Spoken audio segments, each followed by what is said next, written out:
Vous écoutez un podcast cinéma du Centre des Arts d'Enghien-les-Bains. Bonsoir à toutes et à tous. Bienvenue au Centre des Arts pour la suite de ce cycle consacré au polar. Et je suis content de vous proposer ce film, même si j'ai conscience, et peut-être c'est pour ça qu'on est un peu moins nombreux, que c'est un film assez méconnu, même s'il a acquis un petit peu un statut comme ça, culte, mais peut-être auprès des cinéphiles très avertis au fil du temps. Mais donc voilà, oui, ce film donc, qui va vous parler de l'histoire de John Wintergreen, qui est donc un motard, un flic en patrouille,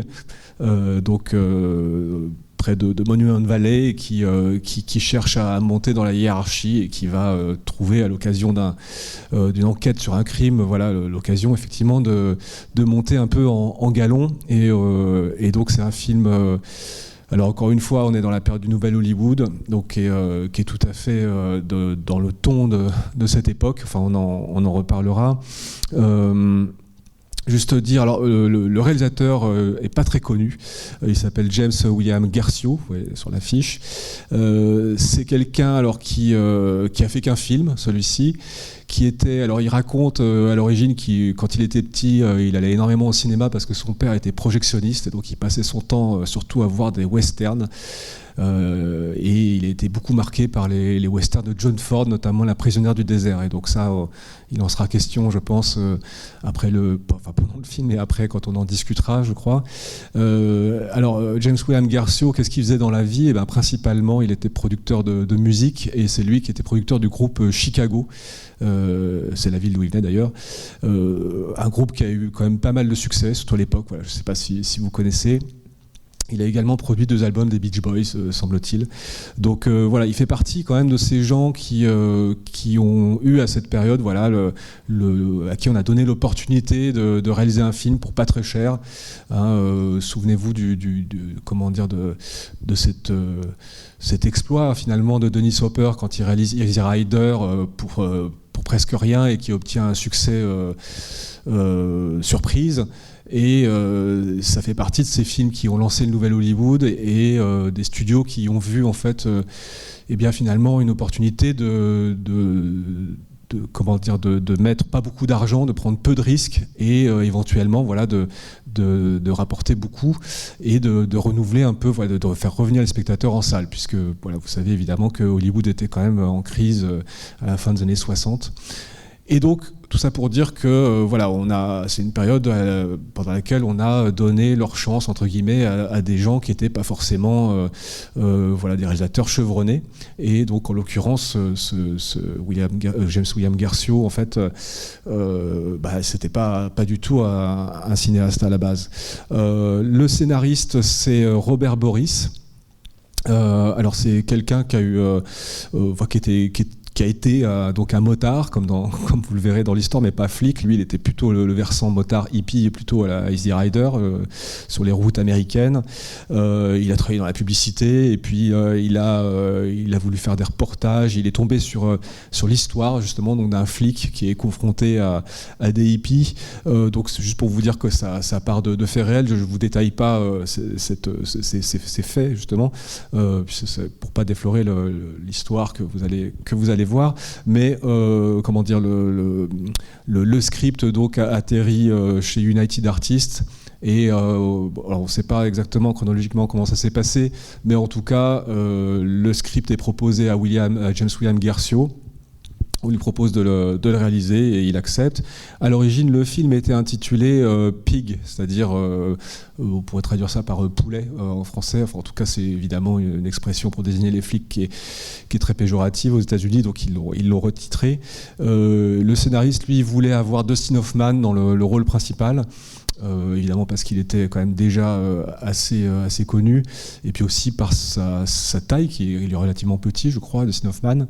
Mais finalement, c'est Robert Blake qui l'a emporté, parce qu'il était vraiment petit. Je crois qu'il fait 1m50, et donc ça fait partie, voilà, d'un des enjeux du film, de caractérisation du personnage, et qui est travaillé là sur l'affiche, et donc interprété donc par Robert Blake, que vous connaissez peut-être. Alors Robert Blake, il fait partie de ces enfants acteurs, en fait, qui ont qui ont réussi le passage à l'âge adulte, à rester dans le monde du cinéma. Le premier film qui est important pour lui, c'est de sang-froid. C'est un film j'ai oublié, de Richard Brooks, adapté de Truman Capote. Et puis, peut-être vous l'avez vu dans la série Beretta, c'est une série télé qu'il a fait connaître dans les années 70. Mais plus près de nous, vous l'avez peut-être vu dans le film de David Lynch, Lost Highway, en 97. Il joue Mystery Man, le petit personnage en fait qui est assez inquiétant et qui filme au caméscope comme ça. Je ne sais pas si vous l'avez en tête.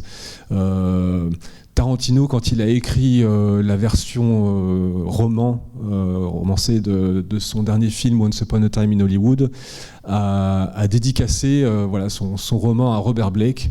Et voilà, pour la petite histoire, il semblerait que je ne sais pas si vous vous souvenez, dans Once Upon a Time in Hollywood, il y a cette histoire avec le personnage Cliff Booth, interprété par comment il s'appelle, Brad Pitt, voilà, c'est ça, qui tue sa femme sur un bateau et on ne sait pas vraiment si c'est un meurtre ou si c'est un accident. Et il se trouve qu'à au début des années 2000, Robert Blake a connu une situation similaire et la situation est restée quand même très douteuse, même s'il a été innocenté par les tribunaux. Bon, évidemment, c'est aussi une histoire qui renvoie à Natalie Wood, etc. Bon, enfin, en tout cas, c'est Robert Blake, c'est quand même quelqu'un qui a compté. Donc, alors, oui, je vous parlais tout à l'heure du nouvel Hollywood, je vous parlais un petit peu même d'Easy Rider. Et Easy Rider, c'est pas juste un modèle en fait de production de films à l'époque. C'est évidemment, je pense qu'on en reparlera. Et je pense que vous l'avez quand même un peu en tête. C'est un film donc qui pour une génération en fait représente quelque chose d'assez incroyable. Ce sont ces deux hippies en fait qui prennent la route sur leur moto pour parcourir un peu sur un mode road movie finalement l'espace américain. Donc il y a une espèce de prolongement un petit peu avec le western, on remplace les chevaux par des motos et puis on essaie de renouer finalement avec la grandeur de l'espace américain, le sentiment de liberté. Alors évidemment ça s'accompagne de tous les éléments de la contre-culture de l'époque, y compris la drogue, etc. Et puis il y a dans ce film aussi, souvenez-vous, cette confrontation finalement avec une Amérique qui n'est pas du tout imprégnée du flower power, loin de là, c'est-à-dire des flics racistes, des gens qui détestent les hippies, etc. Et donc le film raconte tout ça, mais c'est du point de vue donc des jeunes, des rebelles, des hippies, tout ce que vous voulez. Le film que vous allez voir est une sorte de contrepoint ou contre-champ à ça, c'est-à-dire qu'on va avoir entre guillemets passer du point de vue des flics, parce qu'on reste sur les motos. Alors on verra de quelle manière, et puis on verra effectivement ce qui se passe, mais vous verrez dans le film il y a des allusions de toute façon à Easy Rider assez directes. Alors le titre Electra Glide, donc ça renvoie en fait à la marque de moto, c'était des Harley Davidson sorties en 65 pour être précis, et qui donc étaient produites pour les patrouilles de police américaines. Elles ne sont pas du tout bleues, comme dans le titre, elles sont blanches, mais la couleur bleue interviendra dans l'intrigue, donc je vous laisserai découvrir pourquoi. Donc voilà, donc je vous disais, alors James William Guercio, qui n'avait pas d'expérience de réalisation, il a eu la bonne idée en fait de s'entourer de gens qui connaissaient bien leur métier. Par exemple, il y a le décorateur Joe Labelle qui a travaillé avec John Ford. Il y a l'ingé son qui a travaillé sur L'Exorciste. Il y a le chef cascadeur de Bullitt, ce qui n'est pas rien. Et puis le chef opérateur, c'est Conrad Hall, qui est un des chefs opérateurs qui a, on pourrait dire, peut-être contribué un peu à façonner le type d'image qu'on trouve à cette époque dans le nouvel Hollywood. Souvent des éclairages un peu sans après, un peu délavés, une image tout à fait particulière. C'est lui qui a éclairé De sang-froid d'ailleurs, pour le coup c'était en noir et blanc, Butch Cassidy et le Kid, Fat City, ce genre de choses. Et vous verrez dans le film que il y a une espèce de partition entre les intérieurs et les extérieurs.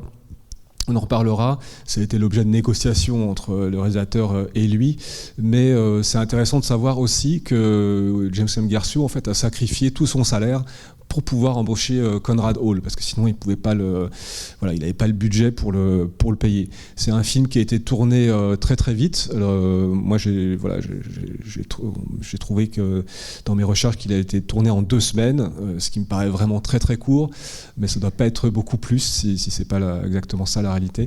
Donc un film tourné très vite, souvent sans autorisation. Qui a demandé beaucoup de post-production aussi.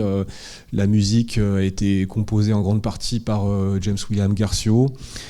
Voilà, donc un petit peu pour les conditions de production de ce film que vous allez voir, qui a pas très très bien marché à l'époque, qui est quand même passé à Cannes et qui comme, je ne sais pas si vous étiez là pour Les flics ne dorment pas la nuit, qu'on avait passé en octobre ou novembre, qui a eu une réception un peu problématique de la part des critiques à l'époque, notamment ceux qui étaient quand même plutôt positionnés à gauche et qui l'ont qualifié de fasciste. Alors, sachant qu'à l'époque, on lâchait en fait ce qualificatif assez facilement quand même, mais ça vient aussi du fait que le film s'intéresse au point de vue des policiers. Et souvenez-vous, dans Les flics ne dorment pas la nuit, l'auteur du roman dont était adapté le film s'appelait Joseph Wambo, et lui il disait effectivement, moi ce qui m'intéresse, parce qu'il avait travaillé comme policier en fait, il disait ce qui m'intéresse c'est pas tellement ce que les flics font à la société, mais c'est ce que la société fait aux flics. Donc après tout, voilà, il y a cette idée en fait, non pas de se positionner du côté du bâton, quoi, j'ai envie de dire, ou de l'oppresseur. C'est pas ça. C'est au contraire de voir quelles sont les conditions d'exercice de ce métier dans une Amérique qui a changé, quoi. Voilà. Donc, voilà ce que je peux vous dire. On va lancer la projection. Juste vous prévenir que le film a une fin assez inhabituelle.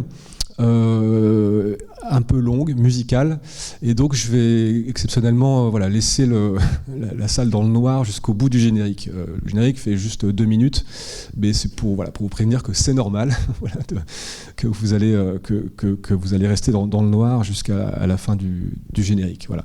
Bon, en tout cas, je vous souhaite une excellente projection et j'espère que vous resterez après pour en parler, pour échanger. Voilà. Bon film. Moi je trouve cette fin vraiment magnifique. Voilà. Après, c'est pour ça que je me suis dit je vais la laisser quand même jusqu'au bout. Et puis la musique est très belle. Alors celui qui chante en fait c'est Terry Kath.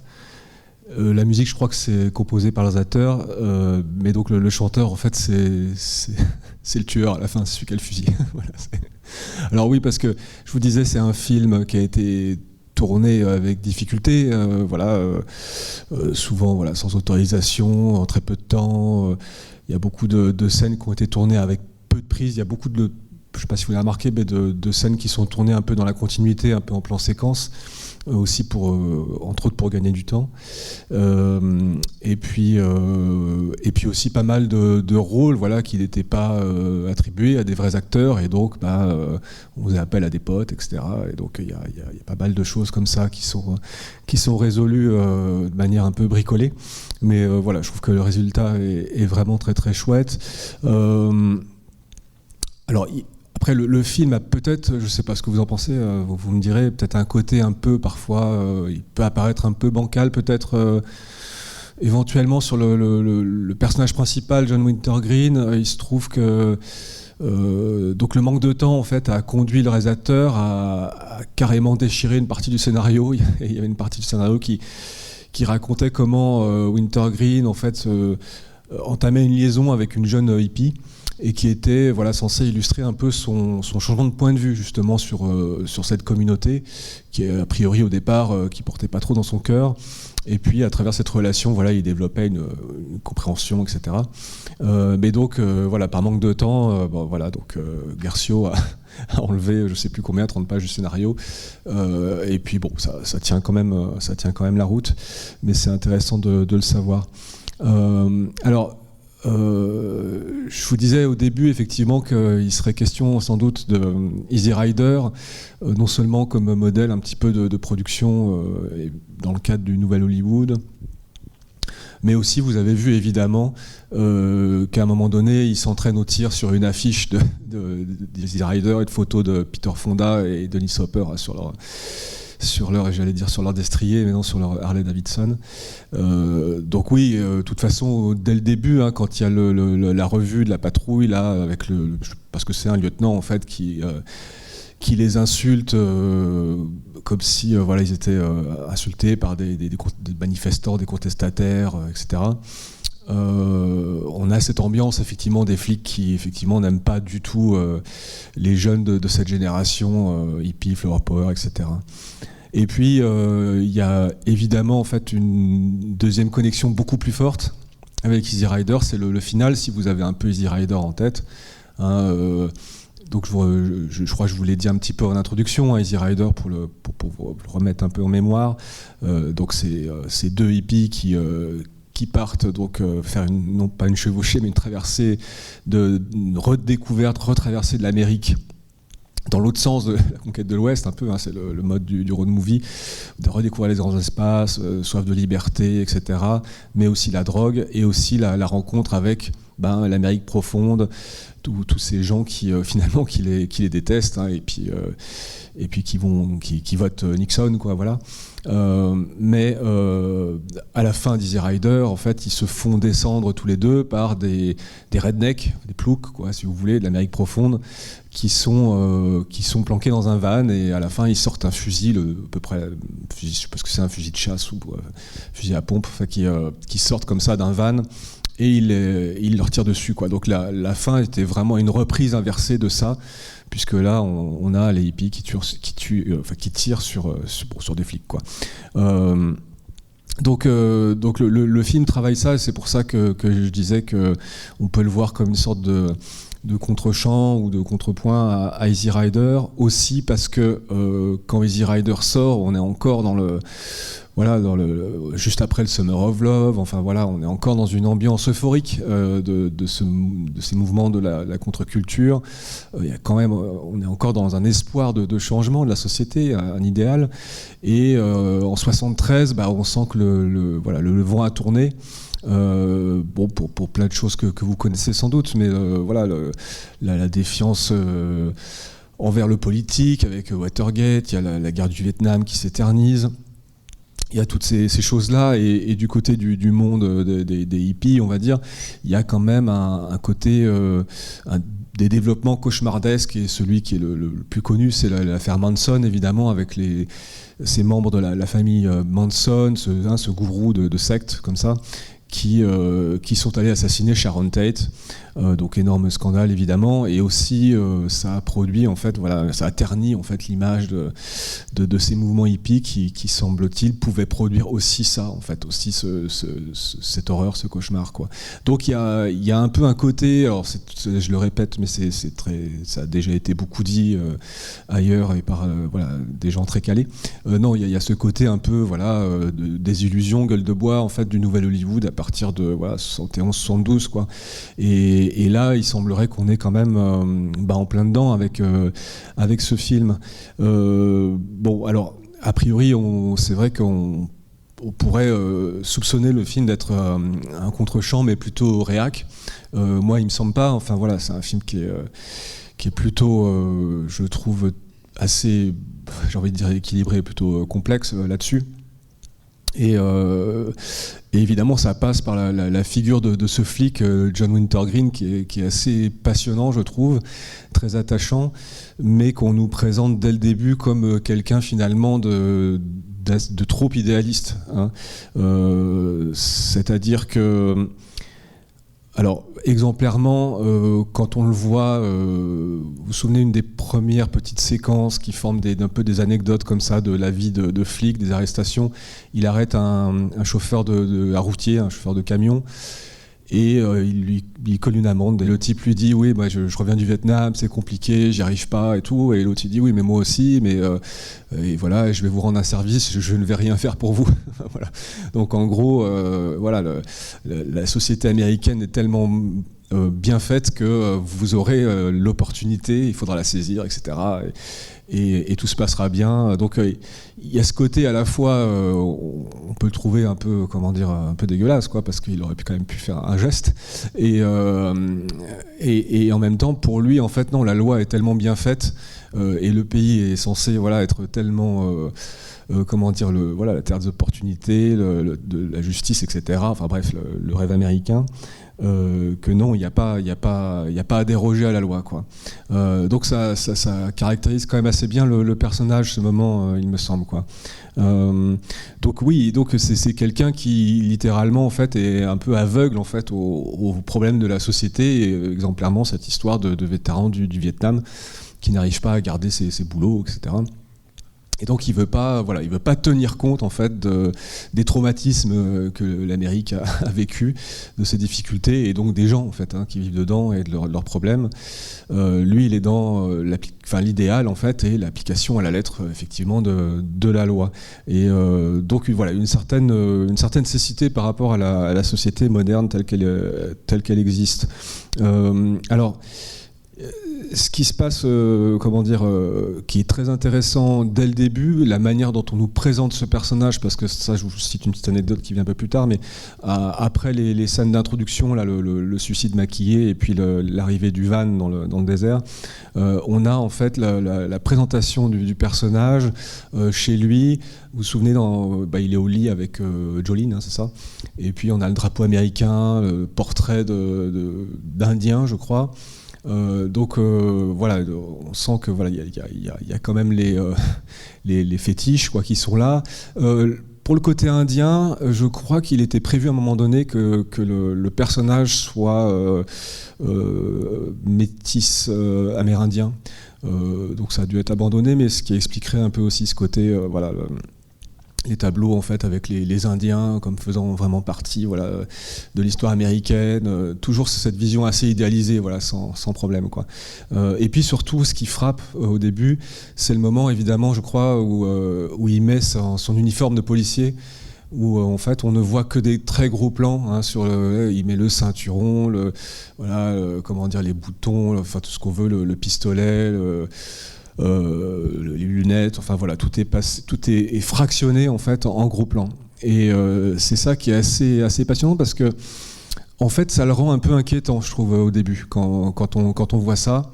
Se mettre voilà, cette combinaison avec tout ce cuir etc noir, et puis après on voit sa silhouette etc, ça fait il y a un petit côté un peu milice quoi, c'est à dire que enfin je sais pas comment vous l'avez vous perçu, mais ça peut faire penser à ce qui se passe dans un autre film la même année qui est Magnum Force, je sais pas si vous avez en tête, dans lequel il y a des policiers, d'ailleurs je crois que c'est des motards aussi, qui sont pareils, habillés en cuir noir, etc., et qui décident voyant en fait que selon la justice en fait n'est pas rendue face aux criminels, décident de eux-mêmes décider qui doit être exécuté en fait. Donc ils font ils font un juge et comment dire et à la fois ils exécutent la sentence. Enfin c'est une espèce de milice fascisante dans ce film Magnum Force, et donc ça renvoie quand même un petit peu à ça, cette imagerie voilà d'une police quand même limite facho quoi. Donc là effectivement on pourrait se dire qu'on entre dans le film par ce biais-là, mais je crois que ce que ça veut dire aussi, c'est que c'est cette fragmentation en gros plan. Il y a le côté fétichiste, un peu dérangeant, et en même temps, comment dire ça, tout simplement, ça fait que le personnage n'a pas d'unité. Il n'a pas d'humanité en fait simple. Il y a quelque chose de fragmenté chez lui, voilà. Et ça nous annonce quand même une certaine dimension de problématique en fait chez le personnage. C'est-à-dire qu'il a cet idéal en fait d'incarner une sorte de continuité en fait comme ça de l'Amérique telle qu'elle s'est constituée avec voilà, la mythologie de la conquête de l'Ouest, la justice de western, en gros, si vous voulez, et ça, on en a déjà parlé, en fait, c'est un sujet qui court beaucoup dans les polars de l'époque. Ces flics, en fait, qui aimeraient prolonger, en fait, ce rapport à la justice tel qu'il a été fabriqué mythologiquement, voilà, par les westerns notamment, mais qu'on ne peut plus en fait appliquer dans la société moderne. Et c'est, si vous voulez, je vous parlais de John Ford tout à l'heure. C'est un personnage qui est souvent voilà, en rapport avec les grands paysages de Monument Valley, hein, puisqu'on est en Arizona, enfin c'est tout au nord de l'Arizona.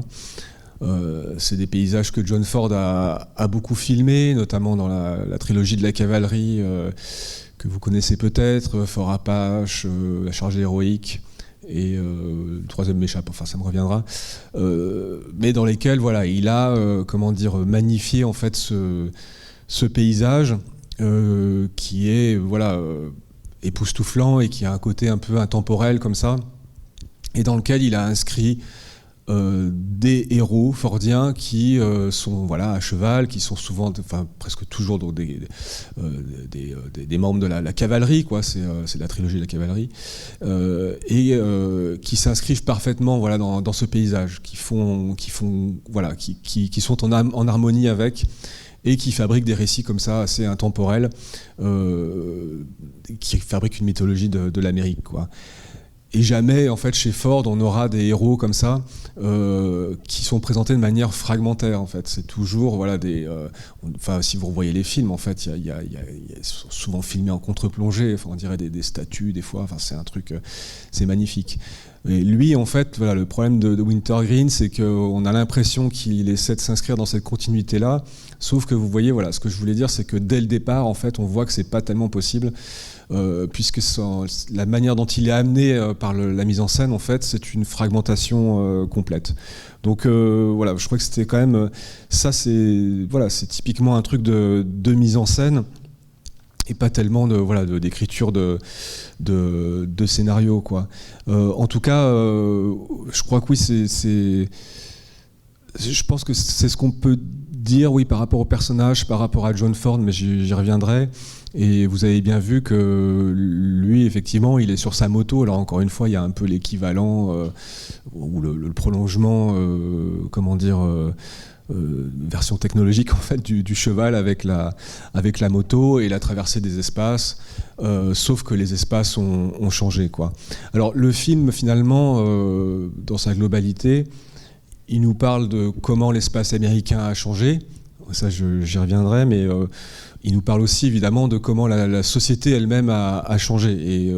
Et là, c'est peut-être aussi, comment dire, le lien avec Easy Rider, avec cette société qui a été profondément fracturée par tous les problèmes que je vous ai cités, mais même du côté de la police, en fait, si on prend un peu cas par cas.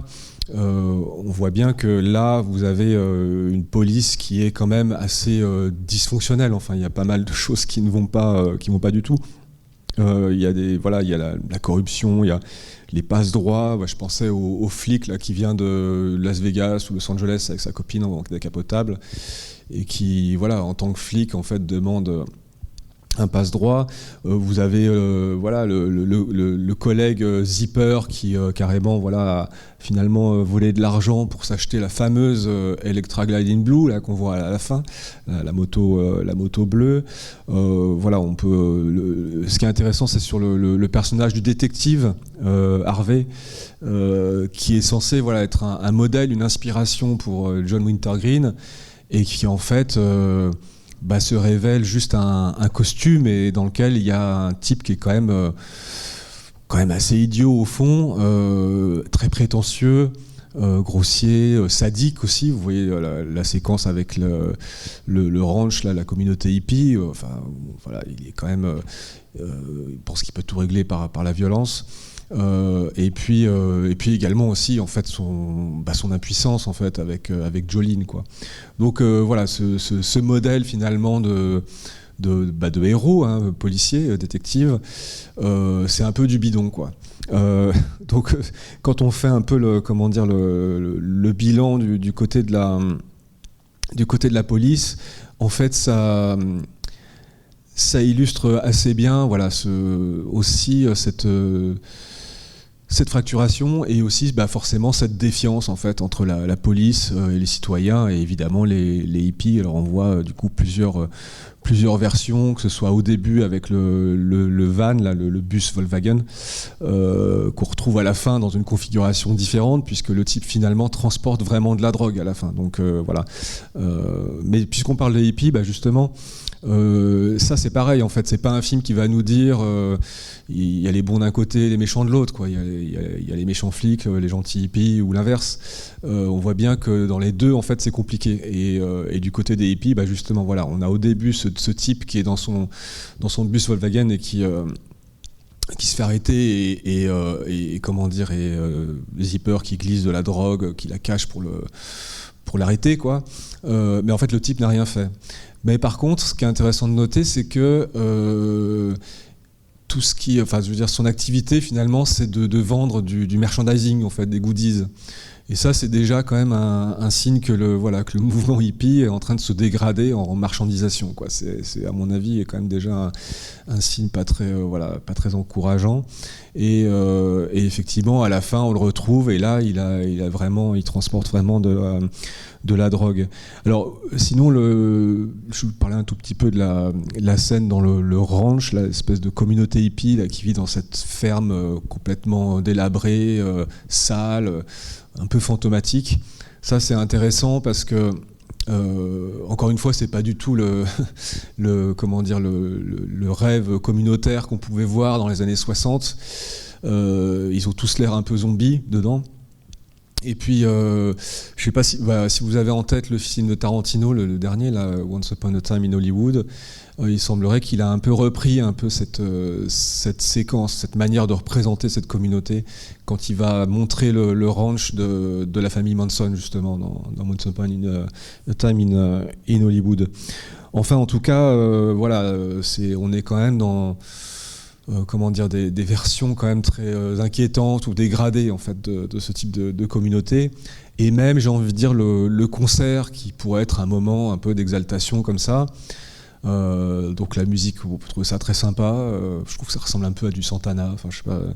Mais la manière dont c'est filmé, je trouve que on a l'impression de voir juste une masse en fait de gens. Et voilà, encore une fois, en fait, il y a pas du tout la dimension peace and love ou spirituelle, ce que vous voulez. On a l'impression juste de concert en fait pour une masse assez indistincte, voilà, qu'il faut empêcher de s'approcher trop près. Donc on voit le Wintergreen qui dit aux gens, voilà, n'approchez pas trop de la scène. Et puis d'un seul coup ça se vide, et puis Wintergreen est tout seul avec ce vieil homme là qui faisait le ménage, quoi. Donc c'est finalement un moment assez triste, enfin je trouve, pas très exaltant. Donc globalement c'est pas forcément un film très joyeux, même s'il y a de l'humour, hein, quand même, parce que finalement la scène du début où on découvre les personnages là, avec cette présentation extrêmement fétichisée, fragmentaire, etc., on la retrouve une deuxième fois quand il enfile son costume de détective, et où là c'est assez drôle parce qu'il a oublié d'enfiler son pantalon et donc il se retrouve dehors en short. Voilà, il y a quand même des petites touches d'humour assez plaisantes. Non, voilà, pour compléter le tableau, de toute façon, vous avez, c'est pareil sur le rêve hollywoodien. Bon, un truc très évident, en fait, c'est l'histoire de Jolene, en fait, qui raconte quelque chose pour le coup de classique et d'assez ancien, en fait, qui est l'actrice qui veut, enfin la jeune femme qui veut devenir actrice à Hollywood et qui se casse les dents, en fait, sur ce rêve, en fait, qu'elle pourra pas réaliser. Voilà. Bon, apparemment d'ailleurs la scène a été beaucoup improvisée, et il semblerait que c'est en très grande partie l'histoire de cette actrice, en fait, qu'elle raconte, quoi. Et puis oui, une dernière chose qui est assez importante aussi, c'est alors ça dans le rapport avec avec voilà, l'héritage en fait hollywoodien de l'âge d'or et qui renvoie voilà, en partie à John Ford. C'est cette relation avec l'ancien et avec les anciens, avec les vieux. Évidemment, c'est l'histoire avec Willy, hein, le vieil homme qui est à moitié sénile, un peu fou, qui a tué donc Frank, c'est ça, il s'appelle, je crois, dans sa cabane. Et ben c'est hyper intéressant parce que l'acteur s'appelle Elisha Cook Jr. Je ne sais pas si vous l'avez reconnu, mais il a joué dans beaucoup de films noirs, au moins je sais pas 10 ou 20 au minimum. Je crois pas l'avoir déjà vu dans un premier rôle. Il me semble que des seconds rôles, mais assez marquants. Et puis il a joué aussi chez John Ford. Et donc pour l'anecdote, alors pour les super cinéphiles, et du coup c'est pas mon cas parce que je m'en suis pas aperçu, mais il s'était blessé au pouce dans un film de John Ford. Et quand on regarde le début du film, on voit ses mains et on reconnaît le pouce abîmé, donc on sait que c'est lui dès le départ. Voilà. Bon, mais non, voilà. Ce qui est intéressant, c'est quand même que le film nous montre une vieillesse voilà, complètement sénile, déboussolée, et qu'il n'y a plus de continuité, de transmission, de dialogue possible. En fait, le film travaille beaucoup là-dessus. Bon, je ne sais pas si vous avez reconnu, mais au début, là, quand on assiste à la scène du suicide maquillé, la musique qui passe, c'est la musique de My Darling Clementine, qui est la poursuite infernale, je crois, en français, de John Ford. Donc voilà, cette petite ritournelle en fait qui nous renvoie non seulement au passé, mais précisément, hein, c'est quand même une référence à un certain type de cinéma. Et puis bah voilà, on a comment dire bon, la question de ces vieux en fait qui meurent tout seuls en gros ou qui deviennent fous. Et puis on a aussi au niveau musical, oui, on a le piano désaccordé de Zipper à la fin, et où il est en train de jouer je sais pas quoi d'ailleurs, mais ce qui est intéressant, c'est que ça commence en noir et blanc, ce qui est un peu étrange. On se dit pourquoi du noir et blanc, il y a le noir et blanc qui vient deux, trois fois dans le film. Je crois que le premier plan sur le van, on doit passer du noir et blanc à la couleur au tout début. Quand Zipper joue du piano, on passe du noir et blanc à la couleur, là, dans le panoramique. Donc, encore une fois, en fait, ça, pour le coup, c'est je pense, une façon esthétique de montrer, enfin, de tenter de raccorder, voilà, ce noir et blanc qui renvoie, je pense, au Hollywood de l'âge d'or, avec la couleur, en fait, des années contemporaines, 70. Et évidemment sur le plan final qui va se terminer sur du noir et blanc. Mais ça, je pense qu'on y reviendra. Donc ouais, il y a quand même beaucoup de voilà, le bilan est quand même assez chargé le constat sur la société américaine est quand même assez lourd, et il pointe quand même vers beaucoup d'individualisme, quoi. Le film semble quand même entrevoir quand même déjà une société qui va s'atomiser, quoi, peut-être de certaine manière. Voilà. Après, ça deviendra en fait une critique très cliché dans les années 80, l'individualisme. Mais j'ai l'impression que le film en fait le pointe déjà en fait. Donc je trouve ça assez fort. Voilà, l'autre partie que je voulais aborder, j'espère que je suis pas trop long, c'était la question de la façon dont le film va représenter les espaces. Je vous disais avant la projection que James William Guercio, donc réalisateur, avait embauché donc Conrad Hall, très grand chef opérateur, qui lui avait donné son salaire pour pouvoir le payer, et que Conrad Hall, il lui avait confier l'éclairage des scènes d'intérieur, et puis l'extérieur, il avait dit non, mais tout ce qui est les scènes dans le désert, Monument Valley, etc., je veux que ça ressemble quand même plutôt à La prisonnière du désert, quoi. Et donc ils se sont arrangés comme ça, même si Conrad Hall, c'était apparemment pas tellement sa tasse de thé, quoi, ce genre de choses.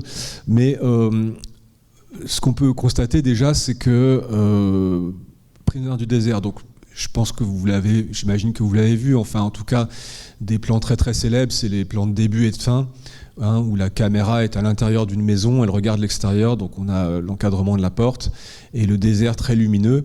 au début, John Wayne arrive sur son cheval et à la fin il repart, quoi. Et donc il disparaît dans le désert. Donc il y a une sorte de connexion possible entre l'intérieur et l'extérieur, continuité. Et puis un espace en fait comme ça, mythologique, quoi, qu'a fabriqué John Ford, et avec lequel les personnages peuvent raccorder, quoi. En tout cas, l'histoire des États-Unis peut se construire avec ça, etc. Ici, dans le film, il y a pas de moment, enfin il y a un moment en fait, je crois qu'on peut éventuellement comparer, même si on voit pas Monument de Vallée, mais on voit le désert. C'est les moments où on est dans la cabane et on voit l'extérieur qui est désertique avec vaguement des buissons, des trucs.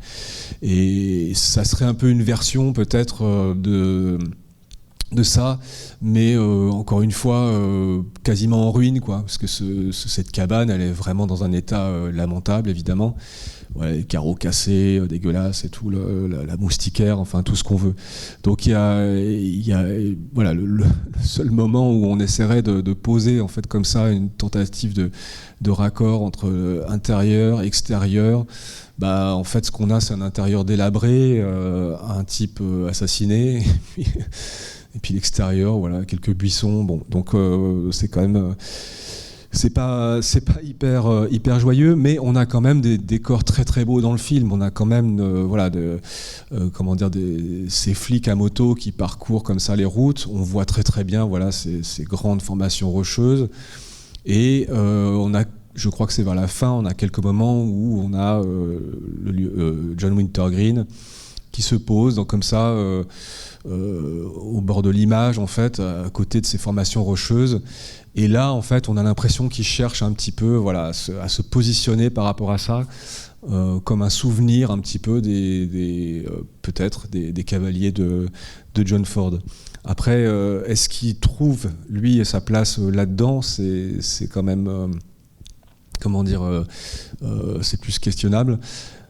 Ce qu'on peut dire, c'est que si ces formations rocheuses, elles sont toujours là, il y a quelque chose qui a changé, c'est la route, qui n'était pas présente dans les films de Ford.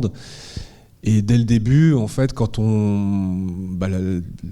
entre le suicide et puis la présentation de John Wintergreen, on a un plan sur Monument de Vallée avec la route, et le van apparaît. Et donc là, on a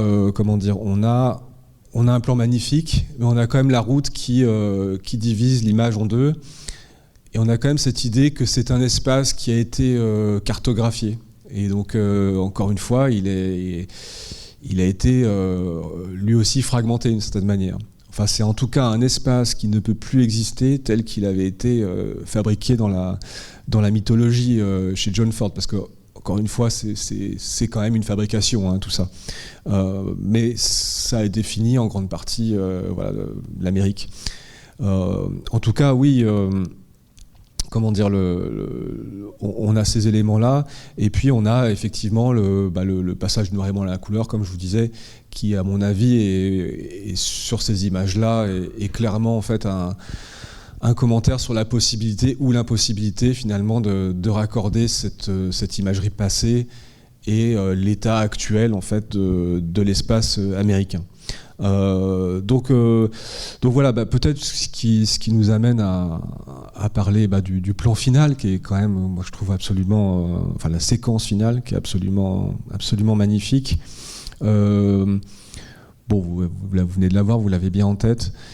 Ce qui est frappant, c'est, je vous disais, on ne retrouve pas exactement la structure du plan d'ouverture ou de fermeture de la prison du désert, où on est dans la maison avec le personnage qui s'éloigne, ce genre de choses.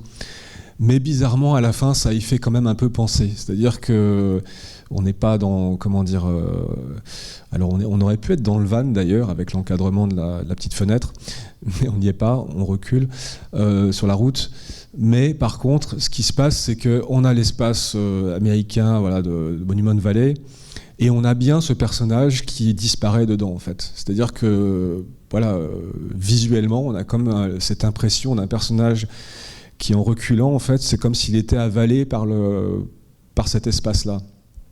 Donc c'est quand même une forme de reprise, quoi, sur un mode évidemment un peu morbide, mais je pense que ça renvoie tout à fait tout à fait à ça. Alors, est-ce que c'est complètement pessimiste ?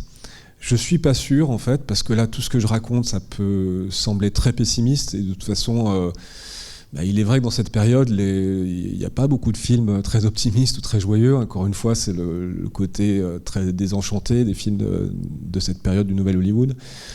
Mais, et c'est pour ça que j'ai laissé dans le noir et que j'ai laissé la chanson.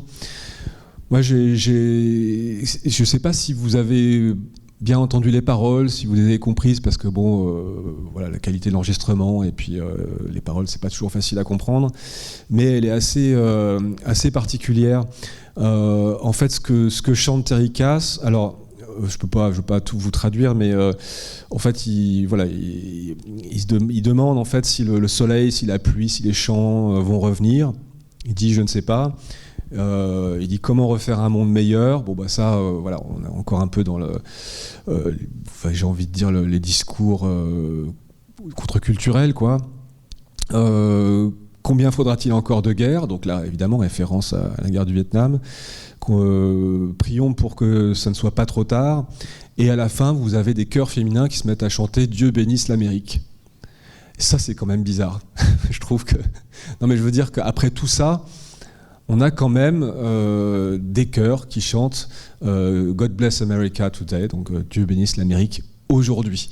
C'est pas rien, quoi. Je trouve c'est un truc que je trouve très émouvant et qui peut sembler contradictoire.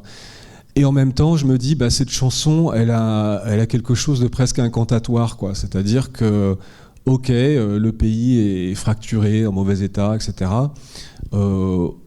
On ne reconnaît plus, n'arrive plus à trouver notre place dans ce paysage, dans cet espace, mais quand même on a su le faire, donc entre guillemets, peut-être la flamme est toujours là. Je peux le dire, je le dis comme ça, c'est peut-être un peu kitsch, mais pour moi cette chanson elle veut dire ça, c'est-à-dire que le rêve n'est pas mort et il s'agit d'être un peu lucide sur ce qu'est l'Amérique en 73. Mais de ne pas oublier en fait ce qu'elle a pu être, même si c'était une fabrication mythologique, mais quand même. Donc comment on peut essayer de trouver quand même une forme de continuité ou de conserver en fait, en tout cas un peu ce rêve initial. Cette fin en fait, ces paroles de chanson, pour moi ça anticipe d'une certaine manière ce qu'on va voir dans le chef-d'œuvre de Michael Cimino en 1978, qui est The Deer Hunter, Voyage au bout de l'enfer. Je ne sais pas si vous vous souvenez bien de la fin de ce film, dans lequel on est dans une communauté en fait je crois que c'est des immigrés ukrainiens, je crois. Enfin, en tout cas, dans une ville sidérurgique de l'Est américain. Et il y en a un qui va se marier, et puis 3 amis, dont celui qui se marie, partent au Vietnam. Et puis, désolé pour les spoilers si vous n'avez pas vu, mais il y en a un qui revient, grièvement handicapé. Il y en a un qui meurt. Et donc à la fin, effectivement, enterrement, donc ambiance extrêmement triste, grise, etc., horrible. Et puis ils se retrouvent tous dans leur bar favori, avec des mines pas possibles. Et il y en a un qui va faire à manger à côté, il fait une omelette, et puis il commence à chanter, il commence à fredonner God Bless America. Et puis il revient, et finalement ils se mettent tous à chanter God Bless America. Et donc c'est très bizarre.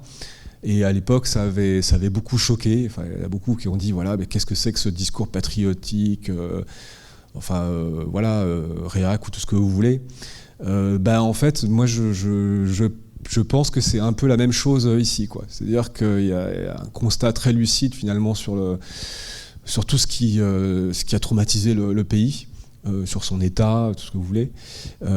Mais en même temps, si on peut le dire comme ça, désolé pour la formulation un peu kitsch, mais la flamme est toujours là au fond. Et moi je trouve ça assez beau, quoi. Voilà.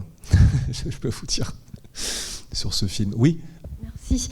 Je voulais vous demander justement comment on peut interpréter à la fin sur le minibus, c'est marqué, il me semble, l'Amérique, tu l'aimes ou tu la quittes. Ça m'a marqué, ça. Ouais, bah ça c'est un slogan un peu à la Trump. Hein. Bon, après, ce qui est étonnant, oui, c'est que pourquoi lui il a mis ça sur son van. Ouais. Après, est-ce que c'est une façon de dire que voilà ce hippie incarnerait une trajectoire comme ça, comment dire, de retournement un peu, pour le coup, un peu fascisant, quoi. C'est-à-dire que on l'a vu en train de vendre du merchandising, des bricoles comme ça qui tournent autour de l'univers hippie, donc pour faire du fric. Donc c'est-à-dire que c'est une première dégradation en fait du rêve, de la contre-culture, du flower power, etc., qui est dégradé en marchandise. Et puis donc on imagine peut-être qu'après, l'étape d'après, c'est qu'il se met carrément à vendre de la drogue et puis il vire en fait,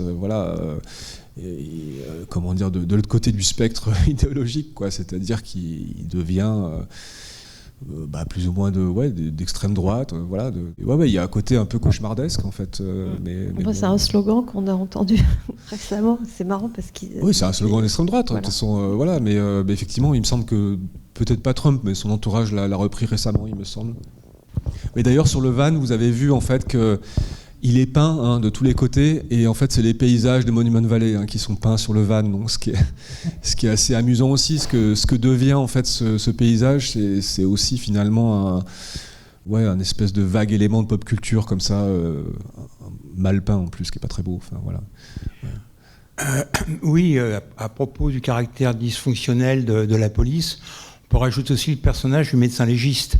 Oui. Qui est plus ou moins incompétent, mais ce médecin légiste, c'est un acteur que j'ai retrouvé, que j'avais oublié qu'il existait, qui m'a rappelé les westerns. Moi, je l'ai vu dans des seconds rôles, dans des rôles de méchants, dans plein de westerns, et donc le retrouver là, c'est encore une autre référence au western dans cet environnement-là. Voilà. Oui, j'ai plus. C'est Royal Dano, je crois. Mais il a joué chez John Ford, je crois. Mais je l'ai vu que là, moi. Ça me rappelle. Enfin, non, mais c'est les westerns de cette époque. Il a été pris pour ça. Enfin voilà, c'était un choix. Ouais, merci pour la remarque. Ouais, bien sûr. Merci de nous avoir présenté ce film magnifique. Juste la présentation, la mise en équipement du flic, ça m'a fait penser à Mad Max. Mad Max, mais avec une décennie d'écart, mais dans l'autre sens. On ne voit que son équipement, on ne voit pas encore le personnage, et il se transforme en Mad Max. On retrouve un peu cette scène. Oui, de toute façon, c'est le côté un peu milice, comme ça, un peu flippant, quoi, le rapport à l'ordre, quand même, plutôt pathologique, quoi. Et la deuxième chose, c'est, je crois que le groupe qui jouait sur scène, il me semble, c'était Répétition de Jethro Tull. Un groupe de psychédéliques des années 70. Le concert, là ? Oui, le concert. Alors, c'est la préparation du concert. Mais... Ouais, dans le générique, c'est marqué Madura, alors je crois que c'était un vrai groupe de l'époque. Mais bon, après, peut-être ça ressemble, parce que c'est censé un peu représenter le type de musique qu'on entend à l'époque, bien sûr. Ouais. Voilà, après, pour les clins d'œil cinéphiles, il y a dans la troupe de hippies, là, dans le ranch, en fait, il y a Nick Nolte, je sais pas comment on prononce, qui fait une petite apparition. Je sens qu'il a été repéré là-haut. Voilà. Oui. Pour moi, le complémentaire immédiat, c'est hippie indien. Aux yeux des flics, peut-être. Parce que ce sont il y a toujours cet aspect, c'est les marginaux qui sont finalement une menace pour la bonne société. Bon, voilà, de toute façon. Et alors, le truc, c'est que ici, en fait, je trouve que c'est intéressant parce que on est à un moment où le film ne va pas, opposer en fait de manière simple les choses comme ça a pu être fait. J'ai envie de dire. Dans certains westerns révisionnistes, par exemple, en fait, si vous de l'époque, exemplairement Little Big Man ou comment il s'appelle, le Soldat Bleu, en fait, des films en fait qui vont relire l'histoire de la conquête de l'Ouest en disant oui, mais on a oublié de dire qu'on a massacré les Indiens, et qui donc en fait vont renverser un peu la vapeur. Et c'est ce qu'on a parfois reproché en fait au film de Nouvelle Hollywood, justement, d'inverser toutes les valeurs, en gros, de dire le bien c'est mal et le mal c'est bien, etc. Mais mais c'était peut-être nécessaire quand même aussi de rééquilibrer les choses, et peut-être qu'il y a eu des excès, je crois pas. Mais ce que je trouve intéressant, c'est que là, on arrive à un moment où le film n'en est plus à... J'ai l'impression qu'on est au-delà de ça, c'est-à-dire que ce soit chez les flics, chez les hippies ou quoi, en fait, on voit que... tout se désagrège d'une certaine manière, et que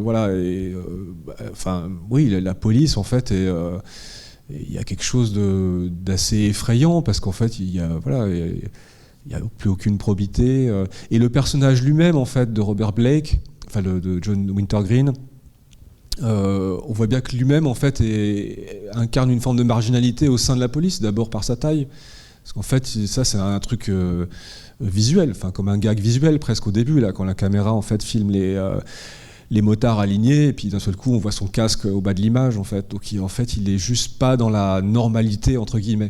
Donc de fait il appartient un peu à toutes ces marginalités en fait qui n'avaient pas leur place d'habitude.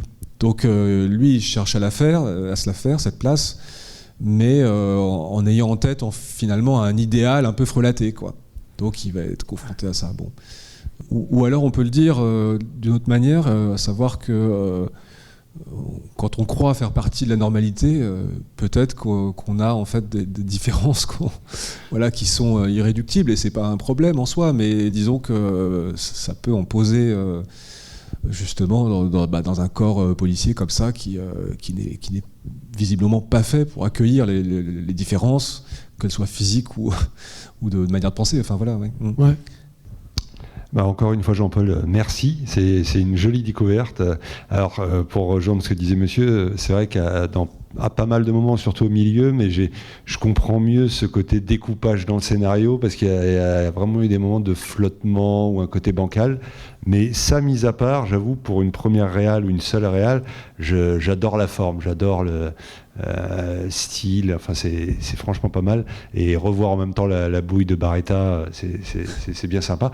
Ma question étant, alors sur l'affiche qui a priori est l'affiche originale, ou une des fiches originelles, par rapport à la blague qu'il fait dans le film d'ailleurs sur Alan Ladd, autant je connais Alan Ladd Junior, producteur, etc., mais que là, y a-t-il une référence justement par rapport au western quant à son père, à Alan Ladd? Alan Ladd a tourné dans beaucoup de westerns, je crois. C'est ça. Et c'était une star quand même. Okay. Ouais. Mais en tout cas, je continue à trouver le film quand même assez, encore une fois, unique réalisation, mais quand même des choix, je trouve, assez gonflés. En fait, justement, il aurait pu aller vers quelque chose de beaucoup plus simple ou fonctionnel, mais fallait quand même oser faire ce plan final, qui est quand même très très long. Je trouve ça presque stupéfiant, quoi, en fait.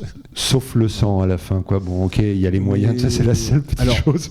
De toute façon, le sang est toujours, invraisemblable dans les films des années 70. Enfin, je sais pas pourquoi ils ont mis du temps à trouver la bonne recette quand même, alors que après je crois que c'est à partir peut-être des années 80 ça commence à être plus vraisemblable, mais ça oui, de toute façon tous les films de la période sont un peu ridicules là-dessus, faut l'admettre. Ouais.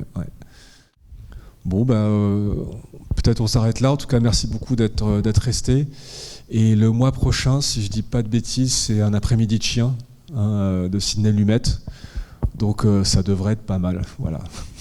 Merci beaucoup, bonne soirée.